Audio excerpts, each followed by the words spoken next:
بسم اللہ الرحمن الرحیم۔ السلام علیکم ورحمۃ اللہ وبرکاتہ۔ سامعین کرام، گزشتہ ویڈیو میں نماز کی صحت کی شرائط بیان کی گئی تھیں، یعنی نماز کے صحیح ہونے کی شرائط میں سے جو پہلی شرط ہے وہ طہارت ہے، چونکہ غسل کا تعلق بھی طہارت کے ساتھ ہے، اور اگر انسان جنبی ہے، ناپاک ہے اور اس پر غسل فرض ہے تو پہلے اس کو غسل کرنا ہوگا۔ آج کی اس مختصر سی ویڈیو میں آپ کے سامنے غسل کے فرائض اور غسل کا مسنون طریقہ بتاؤں گا۔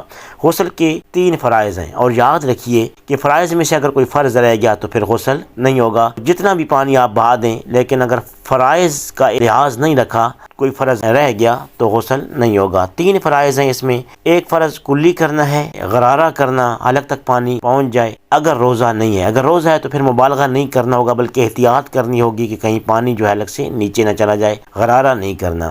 اور دوسرا فرض ہے ناک میں پانی اس طرح چڑھانا کہ جو نرم حصہ ہے وہ دھل جائے، نرم حصے تک پانی پہنچانا ضروری ہے۔ تو روزے کی صورت میں اس میں بھی احتیاط کرنی ہے کہ ناک کے راستے سے پانی اندر نہ چلا جائے۔ اور تیسرا فرض جو ہے وہ پورے جسم کو دھونا ہے، تاکہ جسم کا کوئی حصہ خشک نہ رہے۔ سر کے بالوں سے لے کر پاؤں کے تلووں تک جسم کا ہر حصہ جو ہے اس تک پانی پہنچانا ضروری ہے۔ یہ تو فرائض ہو گئے۔ سنت طریقہ کیا ہے؟ مسنون طریقہ یہ ہے کہ پہلے دونوں ہاتھ کلائیوں تک 3 مرتبہ دھو لیں، پھر استنجا کر لیں، اور پھر بدن پر کہیں نجاست لگی ہے تو اس کو دور کر لیں، پھر نماز کا سا وضو کریں۔ اگر پانی وہاں سٹاک ہو رہا ہے، جمع ہو رہا ہے تو پاؤں نہ دھوئے، بعد میں دھو لے۔ اگر پانی جمع نہیں ہو رہا تو پاؤں بھی ساتھ دھو لے۔